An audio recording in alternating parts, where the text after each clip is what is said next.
Everyone, কেমন আছো তোমরা সবাই? আশা করছি অনেক ভালো আছো আর আমিও খুব ভালো আছি। তো প্রায় অনেক মাস হয়ে গেল, অনেক মাস পরে আমি আজকে একটা ব্লগ ভিডিও নিয়ে চলে এসেছি। তো সকাল সকাল ভিডিওটা স্টার্ট করছি আর আবহাওয়াটা মানে প্রচুর খারাপ, কয়েকদিন ধরে একদম সমানে বৃষ্টি পড়তে আছে। তো আজকে ব্লগটা করার মেন কারণ হচ্ছে মানে আমাদের মানে ঘর দিচ্ছে, তো এমনি ঘর দিচ্ছে, সিম্পল ঘর। তো আজকে হবে সেই ঘরের মানে রিংটন ঢালাই, মানে ঢালাই আজকে হবে না, হয়তো কালকে হবে, কিন্তু কাজগুলো আজকে করবে।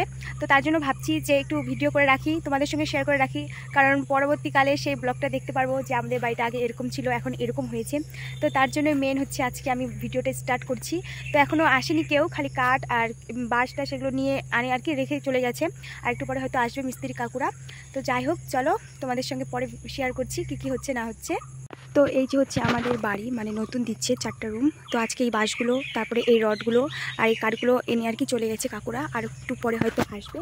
আর আমি এখন বাড়িতে যাব, কারণ মা ডাকলো যে আমাদের মাটন নিয়ে এসেছে, তো এখন পেঁয়াজ রসুন কাটতে হবে, তো সেগুলো কাটবো। আর এই দেখো আমাদের ঘর, 4টা রুম গাইস। এটা হচ্ছে আমার রুম, এটা হচ্ছে ছোটদা বা বড়দার যে কোনো একজন, আর এটাও সেম, মানে দুজনের মধ্যে কেউ একজন নেবে। আর এটা হচ্ছে আমার ঠাম্মার রুম। আর এটা হচ্ছে আমাদের বাড়ির সামনের উঠানটা। আগে তো মাটির বাড়ি ছিল, আর এখন যেহেতু পাকা দিচ্ছে তাই এখন আমাদের উঠানটা একটু ছোট হয়ে গেছে। আর এগুলো সব এনে রেখে দিয়েছে, কাজকর্ম আজকে থেকে শুরু হবে। আর ঢালাই রাস্তাটা মানে এখানে শেষ হয়ে গেছে, আর একটু হলে হয়ে যেত আমাদের এখানটায়, তো হয়নি, বাদ দাও।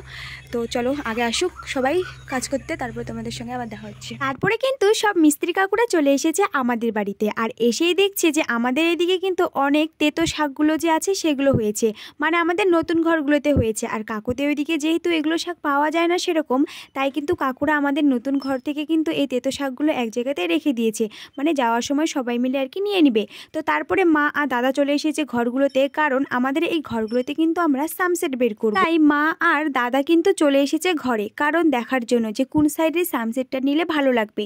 যেহেতু দাদাদের রুম, তাই মা বলছে তোদের যেদিকে দেখতে সুন্দর লাগবে তোরা সেই দিকেই নে। তবুও মা বললো যে তাহলে এই সাইডেই নে, তাহলে সুবিধা হবে। তারপরে কিন্তু মা দেখিয়ে দিয়ে আবার চলে গেল কিন্তু রান্না করতে। আর কাকুরা যেদিন কাজ করতে এসেছিল খালি ঘন ঘন বৃষ্টি হচ্ছে, তাই কিন্তু সেরকমভাবে তোমাদের সঙ্গে ভিডিও শেয়ার করা হয়নি। আর যেহেতু আমাদের ঢালাই তার পরের দিন ছিল, তাই কাকুরা আস্তে ধীরে সুস্থে কাজগুলো করছিল। ছোট থেকে স্বপ্ন দেখতাম যে আমাদের কবে পাকা রুম হবে, তো ফাইনালি আস্তে আস্তে সেই স্বপ্নটা কিন্তু বাবা পূরণ করতে চলেছে। আর অনেকটাই আনন্দ লাগছে আমার এই পাকা রুমগুলো দেখে। হ্যাঁ, অনেকেই বলতে পারে দিচ্ছ তো সামান্য 4টা রুম, তাই আবার এত আনন্দ করার কি আছে, ছাদ পিতা তো দিচ্ছ না।